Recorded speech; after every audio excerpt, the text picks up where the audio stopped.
Thank you for tuning in once again, this time to Chapter 24, Part 1. As you can see, your book starts off with some foreign issues that the United States was dealing with in the early 20th century. Some of them dealing with Teddy Roosevelt. As you can see, you've got William Howard Taft with dollar diplomacy, Woodrow Wilson with moral diplomacy, both kind of dealing with kind of happenings in the Western Hemisphere here, and also some of the troubles that Wilson dealt with in dealing with Mexico.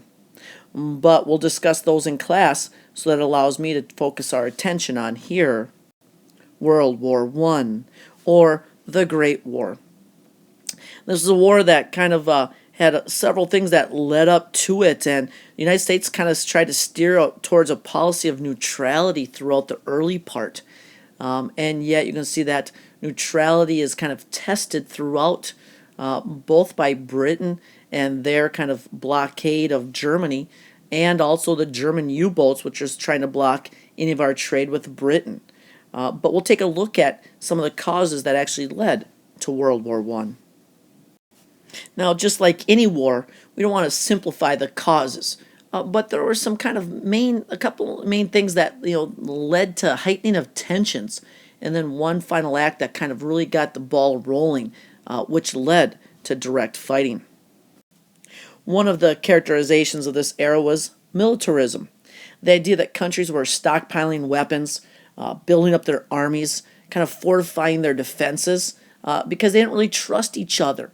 Their neighboring countries in Europe kind of, didn't always get along, or trust that their neighbors wouldn't become aggressive, and so they kind of built up their own strengths, which is nothing different than what the United States was doing either, as we've looked at before when we were building our Great White Fleet and sent them on around the world goodwill tour.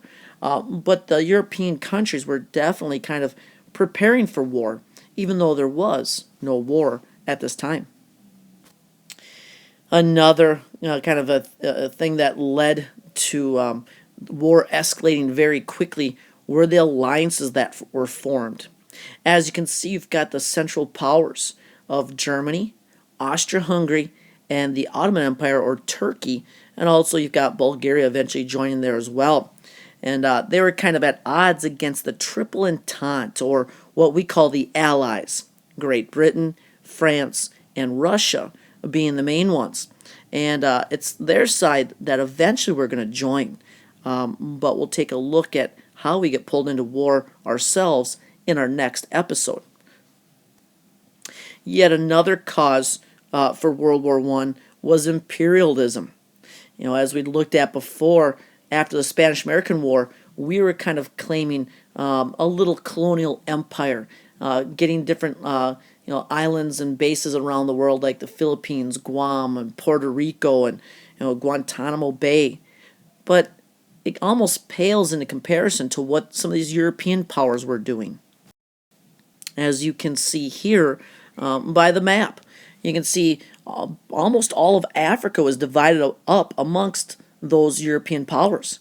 In fact, only two free nations were Liberia and Ethiopia. And then you can also see that colonization continued throughout kind of the parts of the Middle East, into Southeast Asia, and different European powers kind of competing for colonies and overseas ventures to try to provide natural resources, markets, raw materials, and things like that. But still, another cause for war was nationalism. The belief of self-determination kind of rang true. For us back in 1776, we had kind of that feeling for self-determination and liberty and freedom. And that's no different than what some of these, ethnic groups in Europe were feeling during this time. Instead of being ruled over by some empire like Austria-Hungary or the German Empire or Ottoman Empire, different ethnic groups wanted their freedom and their own self-determination.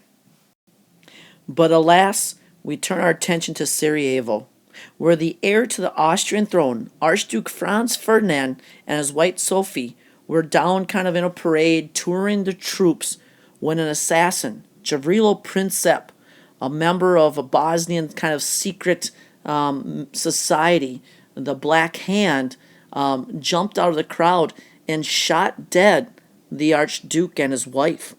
Now, this set off a trigger of events, a kind of a domino effect, as the German leader, Kaiser Wilhelm II, offered his assistance to his ally, Austria-Hungary.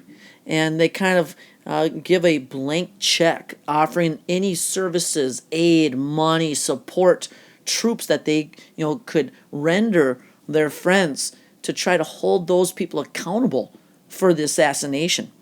And they kind of gave the Serbs a 48-hour ultimatum, saying that if they would bring forth those that were involved, that would kind of be it.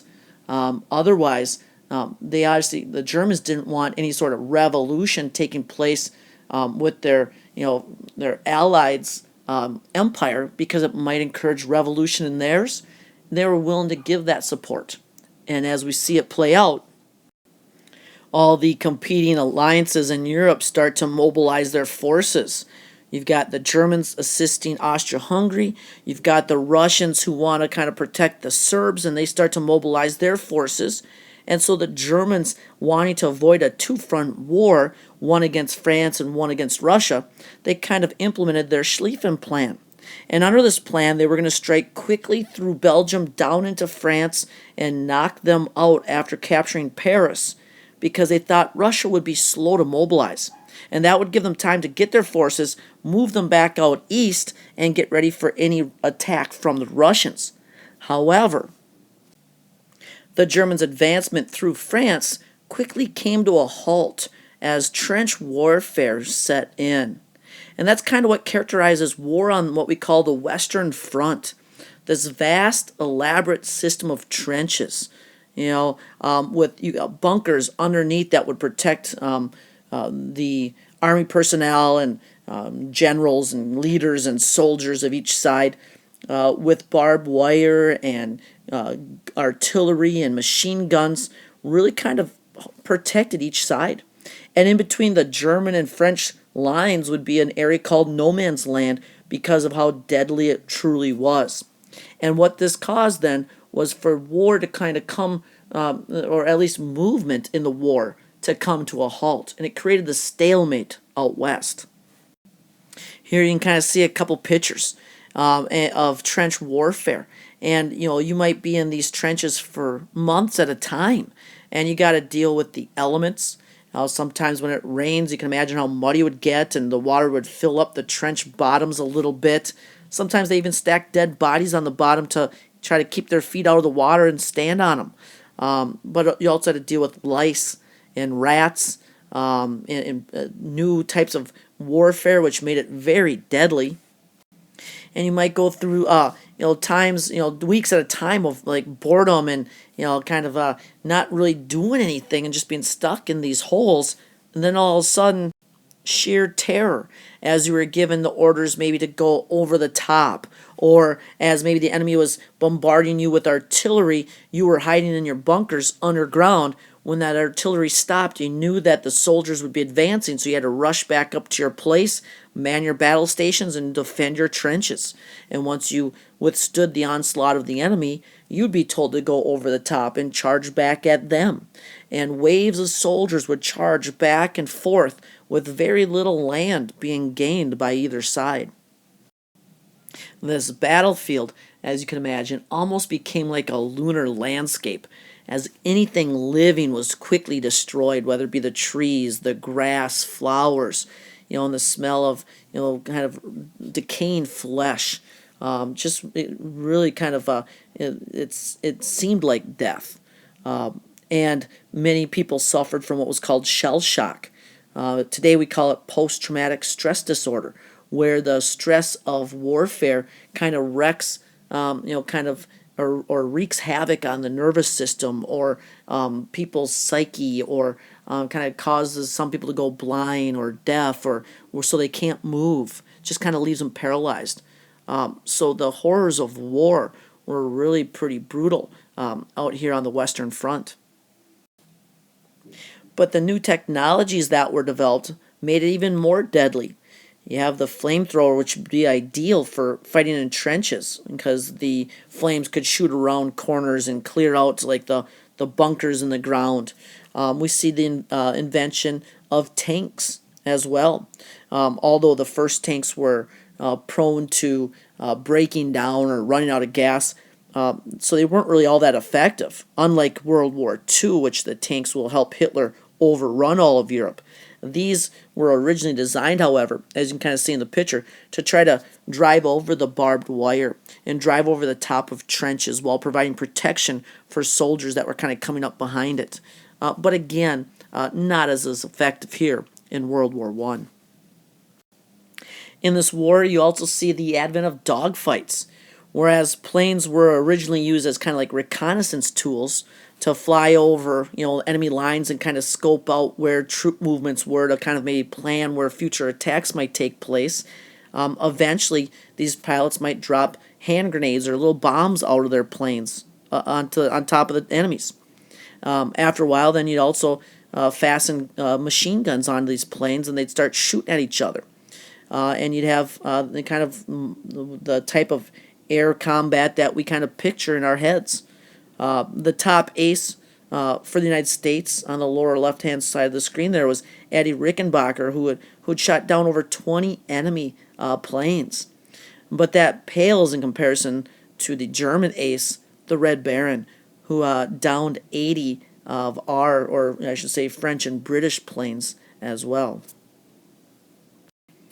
And still new technologies that made warfare even more deadly was the machine gun, where a couple men would have the firepower of 10s and 20 odd men all at once, because it shot so rapidly it could mow down the enemy as they were charging the trenches or across no man's land. But probably the scariest invention and new weapon was poison gases. As you can see, the men in the trench and manning the machine gun are both wearing their gas masks to try to keep them from inhaling some of these poison gases. So with all these new inventions and the movement of war screeching to a halt, creating a stalemate, the U.S. attempts to stay neutral. Wilson does all he can to steer us down this path of neutrality, which is supported by many Americans. In fact, he runs for re-election in 1916 on the motto of "He kept us out of war." And yet, he has the foresight that it might only be a matter of time before we're actually dragged into the fighting. So he institutes a program of preparedness, where he begins to increase funding, train volunteers, and kind of create contingency plans just in case the nation is ever drawn into the Great War. And this is exactly what we'll take a look at in our next episode.